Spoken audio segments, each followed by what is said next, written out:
Good evening, everyone, and welcome to the kickoff of the Clinton Board of Education's budget presentation workshops. Tonight we will be hearing from 4 of our 9 cost centers: Joel Elementary School, Pearson Elementary School, Elliott Middle School, and the Morgan High School, the Morgan School. Almost said it wrong. That's on video, Jack. Okay.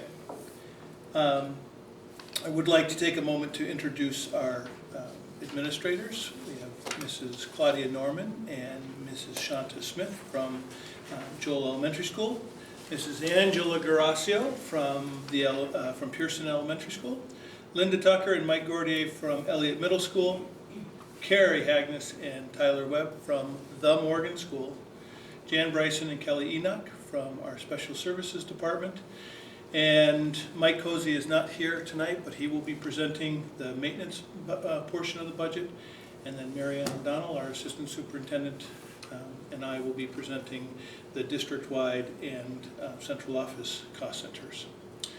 I was expecting that we would have a full slate of our new board members, but tonight we have our new chair, Phil Williams, and our new secretary, Kim Buckley, and one of our new board members, Annalise Spaziano. So welcome, everyone. We have a huge crowd. Thank you for coming.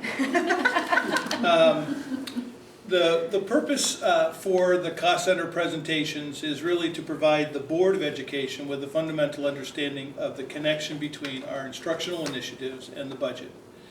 It is also intended to increase awareness and communication with our school community at large, and we're going to do that via PTA. That'll be helpful. Thank you. Reduce misconceptions about the budget and the budget process, and also to address and answer any questions that may arise earlier on in the budget process. So, by way of providing an overview of the budget process and establishing some basic assumptions, let me explain how we frame our budget development process. The district budget is developed on 4 fundamental assumptions. One is that it is people-driven, that is, students and educators. Education is an interactive social endeavor that requires human resources. It is instructionally focused. The education budget is designed to support instructional goals and initiatives established by the Board of Education. It is needs-based. The education budget is built each year based on the anticipated needs for the next year. And then it is environmentally sound. School facilities need to be safe, flexible, and conducive to teaching and learning. The people-driven piece is really based around our work with enrollment and staffing. Student enrollment projections are used each year as we examine what kinds of adjustments we need to make, and they're based on the number of students in each grade level. Since I've arrived, there has been an ongoing decline in student enrollment, and early on in my tenure we made some significant adjustments, eliminating 10 teaching positions and numerous paraprofessional positions based on that enrollment decline. Since then, the decline in the distribution of grade level enrollments and additional programmatic needs have afforded us the opportunity to reorganize staffing to better meet the needs of our students. Tonight, you will hear about a number of curriculum and programmatic needs that will have implications for staffing in 2014 and 15. The staffing needs reflect the district's efforts to address existing identified needs in literacy and numeracy support across all disciplines, technology integration, and college and career readiness. In addition, increasing demands from the state and federal government regarding inclusion and teacher evaluation also have implications.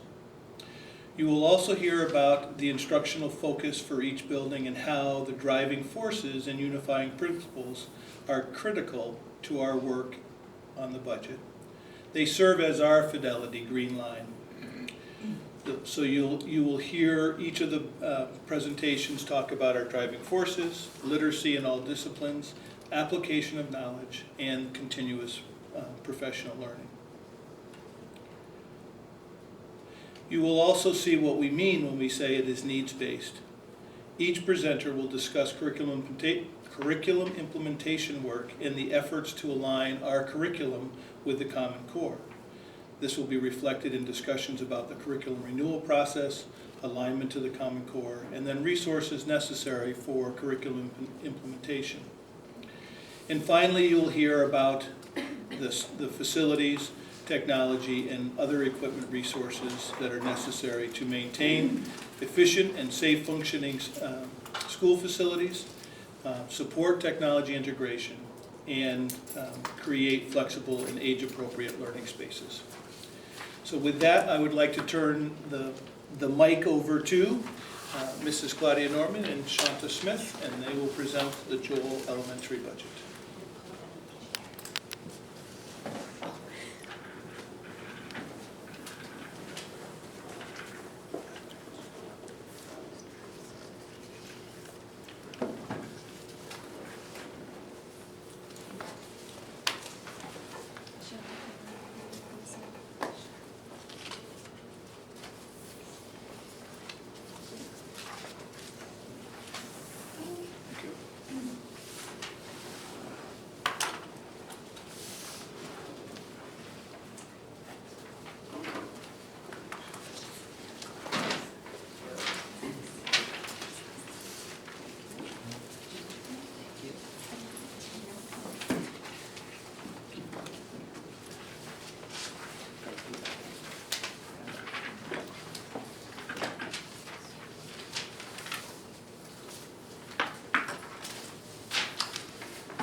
No, that's fine, but it's the lighting, okay. Oh, yeah.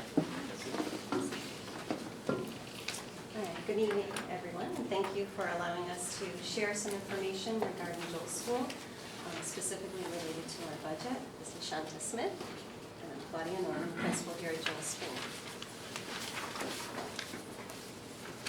The first slide that you see represents our mission and our vision. At Joel School, we love to love, listen, learn, and laugh. And each day, at the end of our morning announcements, you hear the quote, "Be and do your very best." It's our charge to our students and our staff.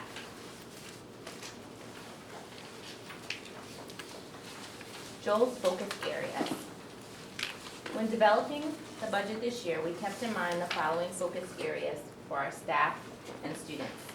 Number one, improving student learning in reading and writing through a Readers and Writers Workshop model to increasing students' capacity and endurance to read independently with understanding, providing a process for grade-level collaborative teams to analyze data and increase staff ability to understand and implement instructional shifts and mathematical practices presented by the Common Core standards. Our present literacy and math coaches provide the support to the staff to continue to grow in all of these areas. Over the past 2 years, through the efforts of the Board of Ed with the budget, Stop and Shop, and Box Top funds, we have been able to acquire teacher computers, at least one student computer for each classroom, a small intervention computer lab, projectors and carts, and Mimeo boards for all grades. 3, 2, and part of grade 1. On behalf of the Joel staff, thank you for your efforts as a Board of Education to find ways for us to acquire this technology. However, our future thoughts and plans are that we do continue to acquire more technology, to increase our Mimeo boards in all classrooms, and investigate the use of tablets for learning. At Joel's School, the staff and the administrators have embraced technology evidenced by professional development offered, and through many of our teachers' professional learning plans.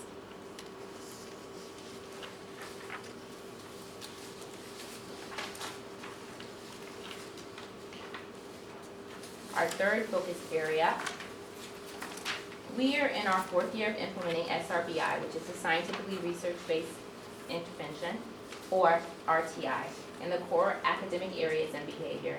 Our budget requests support our ability to provide intervention through the use of programs such as the Level Literacy Intervention System by Fontes and Pinnell, resources and professional texts related to math, assessment, Dibbles for reading, and the Ames Web program for math. And in addition to that, with our behavior component with the second step social skills program that we're using for our third grade classrooms. All of these efforts work together to help our students to respond to intervention, decreasing the need for special education.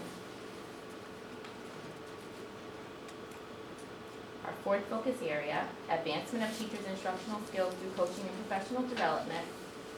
As administrators, we help our teachers to continually reflect and improve instruction through our present teacher observations and evaluation tool. The coaching model supports our efforts by providing teachers access to our literacy and math coaches. Utilization of the coaching model has been a premise that Joel administration strongly believes will continue to enrich instructional strategies that directly influence student learning in all of our classrooms for all of our students. The need for coaches in our school continues to grow as the demands on classroom teachers continues to increase. Besides supporting instruction, coaches provide professional development to staff, guidance and implementation of curriculum, monitoring and providing intervention, and facilitate staff understanding and implementation of the Common Core state standards and the instructional shifts.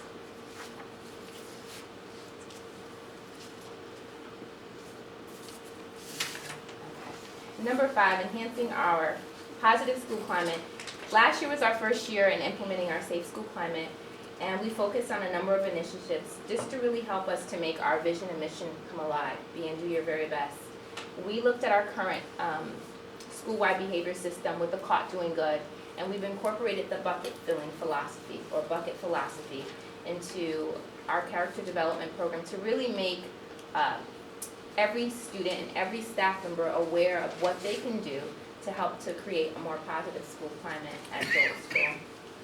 At our school, we adopted this program, provided students with grade level meetings to explain the concept. We did a kickoff meeting at the beginning of the year, and then adopted the key components of helping students to make well thought out and conscious choices to bucket fill versus bucket dipping throughout the school day. Now Mrs. Norman is going to talk about our connections to district objectives.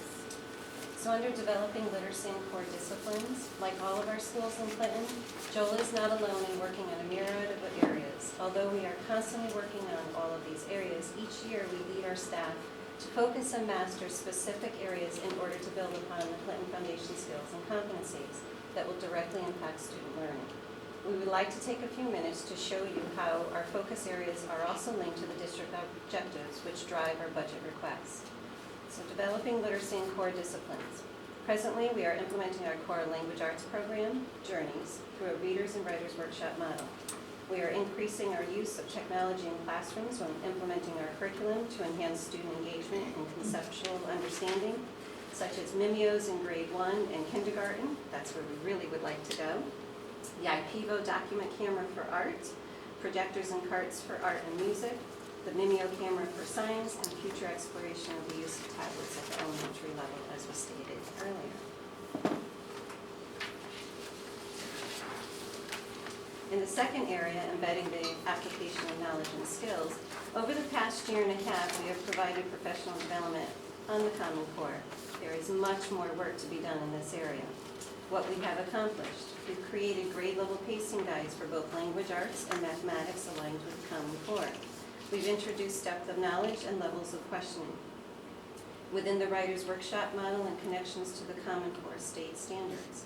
We've implemented the Readers' Workshop model with a focus on mini lessons tied to independent reading. We've had PD on understanding close reading, text complexity, and text-dependent questions. We've introduced the Common Core mathematical practices with a focus this year on number talks.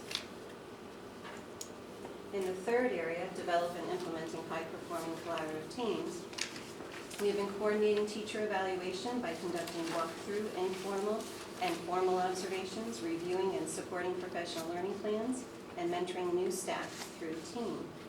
We've supported staff through scheduling weekly collaborative time to work as a professional learning community, and we've provided a schedule for 3 collaborative data team cycles on a selected focus area.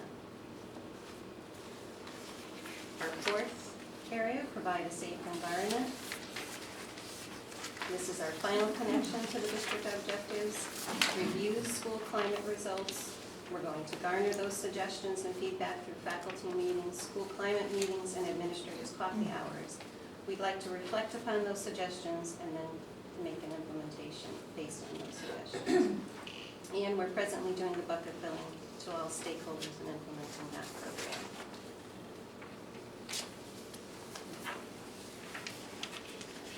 Enrollment at Joel can be challenging in that we really need to rely on the projections that are provided to us by Mr. Cross. The challenge always seems to happen in kindergarten numbers. Our present enrollment numbers in grades 1 to 3 are up on the screen.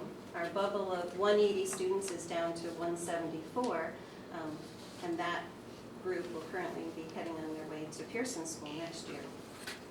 But due to current enrollment as of October 1, and expecting 135 new kindergarten students, we do anticipate decreasing staff by 1 classroom teacher. We anticipate that we will still have 4 preschool classes requiring 2 teachers, 8 classes each with 8 teachers in kindergarten, grade 1, and grade 2, and 7 classes, 7 teachers of grade 3.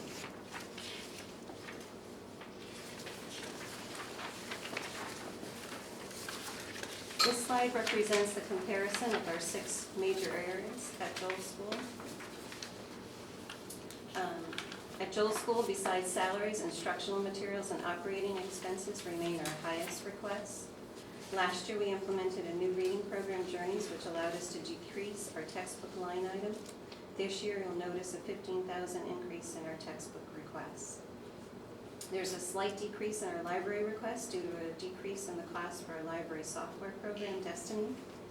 There is an increase of $4,912 in our instructional materials. You'll notice a decrease of $1,533 in our operating expenses. And lastly, transportation and police services are low to begin with, but basically we are maintaining these costs.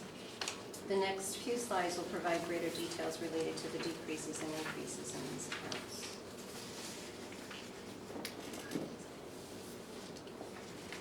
So under the decreases, as stated previously, our library software program Destiny is showing a decrease. Our photocopying costs are once again showing a decrease. Last year, during our yearly inspection of our Project Adventure equipment, repairs and replacements were needed in order to keep Project Adventure up to par. Our inspections this year indicate that we do not have that same level of repair, thereby reducing our repairs and maintenance account. Based on the evaluation of our past use of printing and publishing and our present needs, we have reduced our budget within this area. Over the past 4 years, our curriculum renewal team, directed by Mrs. O'Donnell, required us to have funds available for curriculum implementation, but at this point, we are not anticipating those costs associated with curriculum implementation. And our estimate for our kindergarten summer bus run has been reduced, thereby reducing our transportation account.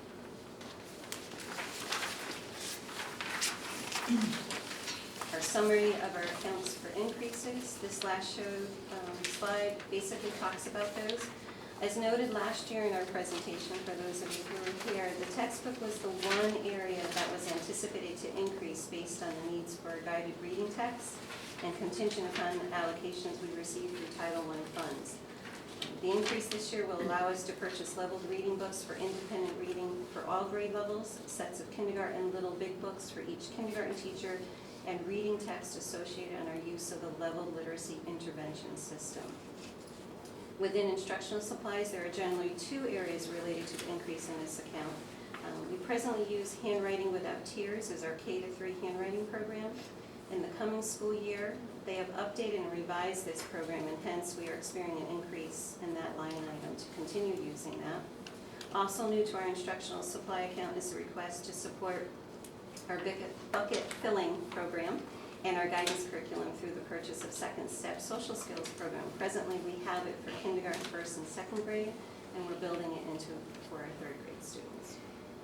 Our library accounts, books, supplies, and periodicals remain at 0 increase. However, we are asking for an increase in media software to provide students and staff opportunities with online sites such as Enchanted Learning, Brain Pop, and Pebble Go. There are many line items under operating expenses that we have also maintained a 0 increase. They are office supplies, postage, staff development, training, and in-service dues and fees. However, we do see increases in software maintenance and health supplies. And lastly, our final increase line item falls under student activities and transportation. We are estimating their increases will be $44 for third grade visit to Pearson and a $10 increase for selected students to participate in the World Language Cult Conference. This is our final graph showing a representation of our accounts within our Joel Cost Center without personnel. Our final proposed operational budget shows an overall increase of $13,375.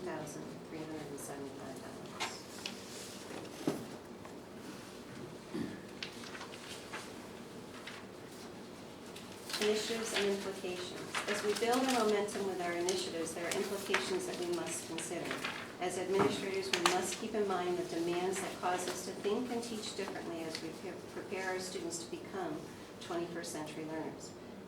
We cannot overemphasize our need for building capacity through our coaching and intervention. We need to continue to advocate and promote the coaching and intervention model, especially in math, to enhance the instruction, student learning and differentiation, professional development, teacher reflection and growth, and understanding and implementing the Common Core. We continue to build teacher capacity through technology integration in our classrooms, specifically with continuing to acquire our hardware, instruction, student learning and application, assessments and online programs, student knowledge and skills.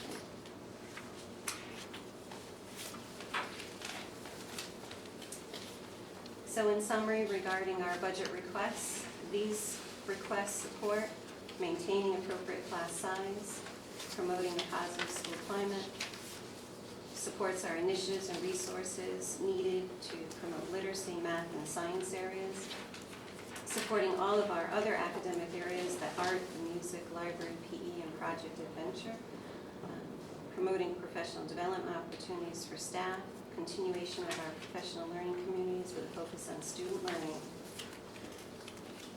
covering all of the mandates from the state and federal levels, such as the Title I, SBAC, SRBI intervention, all of the different areas. Common Core state standards, technology integration, teacher evaluation, coaching and intervention initiatives. Any questions? One other piece that we handed out to you was a one-page just outlining some of the information that was presented for you as well. So if you look at it later, any questions? We can send this to you, all of this electronically as well. Any questions for? Can you explain a little bit about what the second step is? I'm not familiar with that. Second Step is a social skills program that basically was supported by the Department of Education. It's a program that's utilized K through 8. It provides a consistent language that all the children learn, the school uses, paraprofessionals, teachers. It teaches children things. It has these wonderful lessons that are only about 15 minutes in length, that are focused around a picture at the grades 1 through 3 level. At the kindergarten are more interactive puppets. And basically, they provide the children with a social situation, and children gain experiences with understanding empathy, problem solving, and anger management. And so if it's a K through 8 program, is that something we're looking at implementing in Pearson and Elliott as well to have that follow through? Or? Well, Pearson presently does use it, so I know it's there. But I know, right now it's a K to 5 program that we're using here. Yeah. So as we brought the curriculum and guidance forward about a year and a half ago, these are some of the materials and trying to connect what we do, just to your question of how we use a common language, how we embed it. And yet each school has slightly different models of how we deliver our guidance curriculum. And so K-5, our social worker, school psychologists very much felt that some of these second step lessons really in the regular classroom as a tier 1 foundation was really good. So we've been looking to build that. at the middle school, our guidance counselors have some components already that they had developed that they teach through their guidance curriculum. So they have a variety of different materials, not necessarily the second step component. So we're really looking probably K-5 to make that connection. And then my other question, just in terms of, since these seem like relatively new programs, did we set specific goals and objectives, and then are we gathering some kind of data to make sure that these, I know it's a relatively small expense, but to make sure that these programs are meeting those goals and objectives. Sometimes it seems like things are really nice, but they're not necessarily effective, so do we have something in place to measure how effective the programs are? That's a good question to ask, in that we look at the number of referrals that Shanta deals with on a daily basis, so we can use that information. We also look at, we have 3 times out of the year that we basically through SRBI are gathering data on behavior as one aspect. So we're looking to see how that is impacting. Can we make that direct correlation that because of that program, that is why that's happening? I think it's going to be a combination of Right. items, including the bucket filling that we're doing as well, that philosophy. I think the bigger question is that we're using the same language. That's going to be hard for us to measure, other than that when we sit or stop and talk with a child, that they're going to understand exactly the same information, and it builds from kindergarten through 3rd grade. So longitudinally, one would think that that would build, and it will take less time, especially outside in the playground at recess, when children are having a hard time. How do they answer to another child who's asking them questions, or if they don't want to play with somebody? Those are kind of hard to judge other than through observations.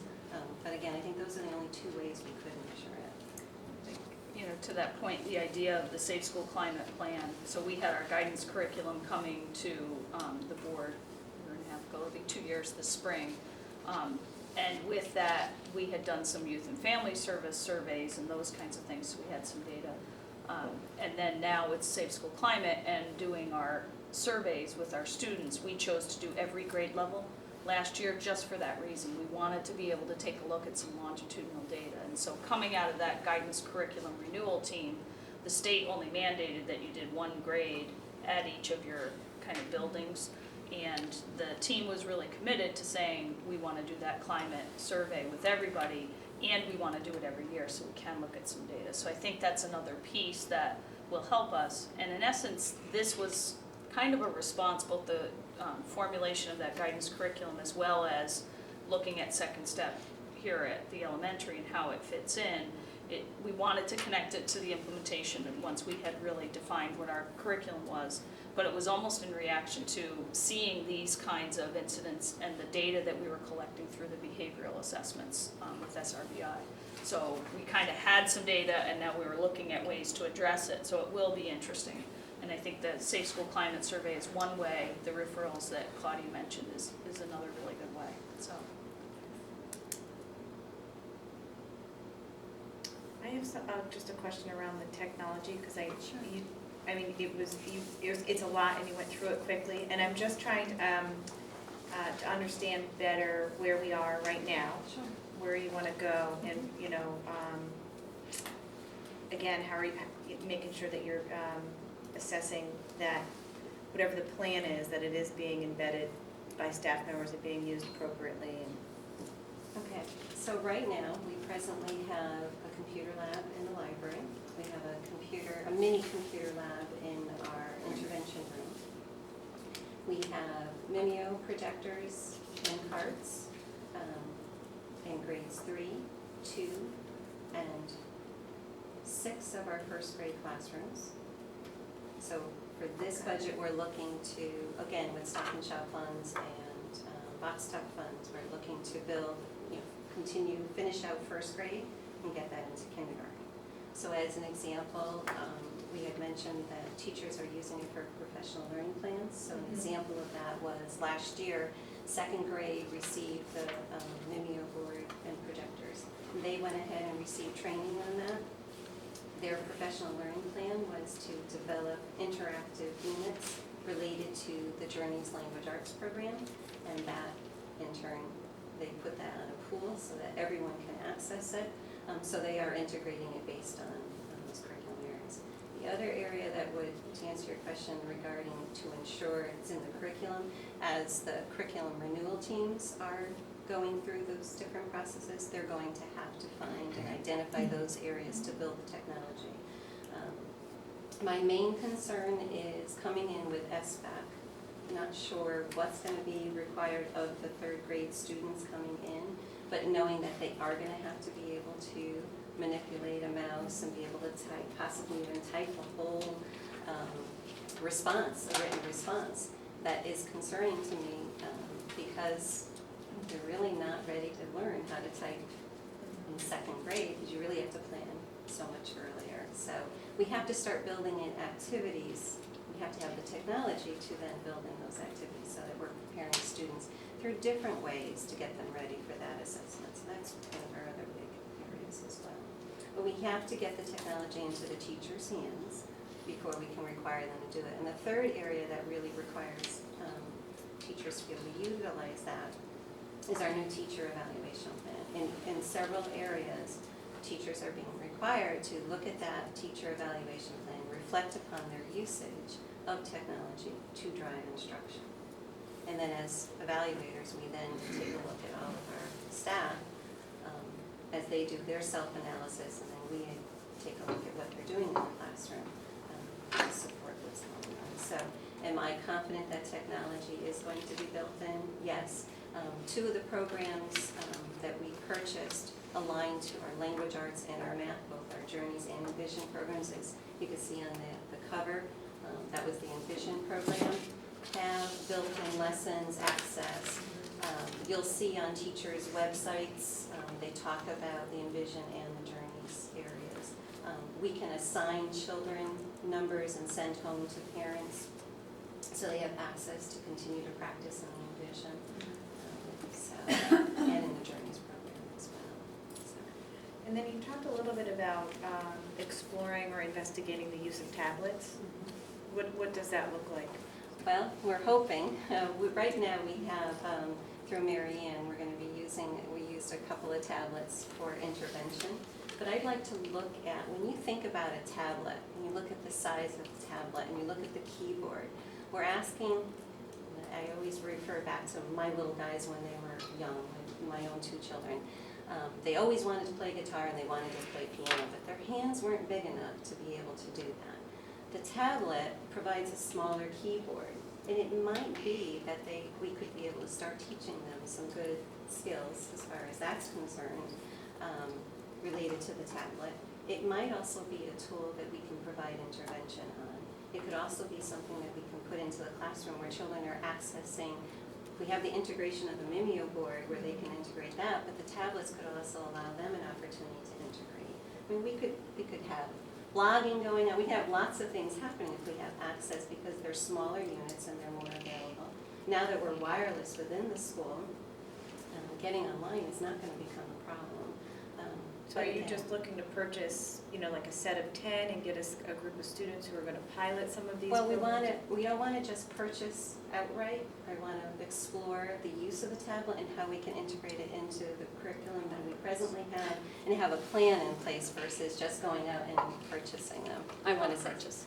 No, I think we've had lots of. I'm trying to understand what the difference is. Don't you need to purchase them to? Yes, you do. Yeah, I but mean, we could explore. start with 10, and we've started in small, both in special ed as well as in the intervention program, starting with 5, and really exploring how effective they are before we committed to a cart of 24. Right. I think, looking at Web 2.0 tools, looking at some of the creation applications that are out there for young students to be able to use a tablet where it's really intuitive in its movement rather than working with a keyboard and a mouse. I think we could start with very young, kindergarten, first grade, and there are some really neat things where literacy-based they can pull thoughts and ideas together. And so I think there's a way to integrate common core skills, that technology kind of creative development for young students in ways that a lot of other people are already using. it's out there, and as you attend some of the conferences, really over the last 3 years, what I've seen is the application of tablets. People are really looking much younger than they were at the high school, because there really are a lot of ways, and you see little kids with their tablets. It's intuitive, and I think it's a way to get kids started, and then as we start to look at second and third grade, really move them to a bigger laptop. We've had a laptop cart at the elementary school, and we didn't have the wireless to support, so it was a little iffy. Now that it is functioning, what we do find is for younger kids to pull out the full-size laptop and use that in a classroom, I think is a little more cumbersome, and teachers are a little more less comfortable with it. Whereas I think a small group of 10 tablets, they could create centers and would be more likely to embed it within the classroom instruction and link it to science, social studies curriculum is kind of where we're thinking. So right now we're developing our information technology curriculum. It should be coming to the board in the spring, and that's our library media curriculum basically. And we're really trying to get at that question that Claudia mentioned of how do we prepare our students for the SBAC in grade 3. And it's not just about typing. It truly is about a comfort level of expressing their ideas and manipulating things in a technology realm that by the time they get to third grade, they just need to be really comfortable with that. And I think it allows us some opportunity, and we're looking to, but grade by grade, identify what are the skills that students need to have so that by third grade, they have the body of skills. And I do think tablets might be a way to help us get there, so. So where are we gonna budget these tablets? Are we gonna put them in the school budget? Or are we gonna put them into central office budget? Or are we gonna put them into someplace else? Because it's not in her budget. Correct. Generally, we have incorporated those kinds of components into the capital, the technology capital line. So right now we have added some things in for laptop carts to expand use at Pearson and Elliott. We don't specifically have an amount directly budgeted for the tablets at the elementary Should we be putting school. that in there? Because we need to be considering it as a budget item if we're gonna have these kids trained on how to take these tests. I think right now, I mean, I would love to, but I think right now where we're at and the ability to really take them and push it out and use them effectively, we may be a year away. I mean, if we could get them, I think we could begin to do that. But we have the laptops, we have some tablets available through the reading intervention that we could begin to explore with. So I do think there are some ways we can start to push it out, but I would expect if it doesn't happen that a year from now we'd see that in that capital budget, that the next place would be down here at Joel. Okay. And the other pieces, I think we're just not sure about flavor of tablet at this point. The iPads are, very popular, but I'm not sure that's the decision point that, that we want when you start to look at. I think I remember getting something from Robin at school that there are companies that are looking to offer where if you pilot, they'll let you take 10 and use them for a year to see if you can use them effectively. I mean, obviously their intention is that you'll then buy them.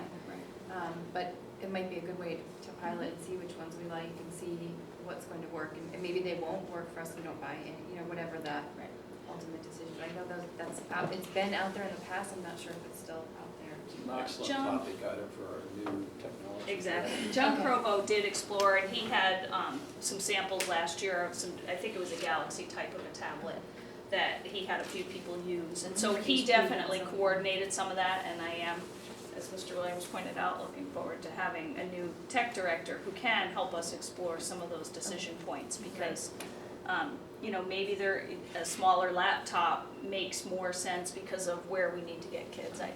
I just think there are some real applications for tablets with young children. Surface is really trying to push that into schools, and I think they're offering right now a lot of Other schools ways. the opportunity to try those, I agree. because they want kids to buy It has to be the right match, though. Exactly, and that's what I'd rather take the time to explore and use what we have and keep pushing that out.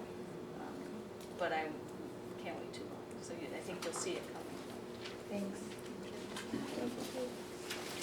Thank you.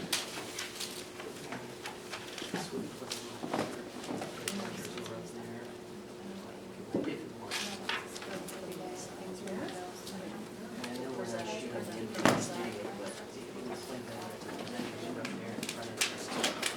possible or? Hi, thank you. If not, don't worry about it. His call. I'm cool to do it. Let me get them set up. It's not that difficult.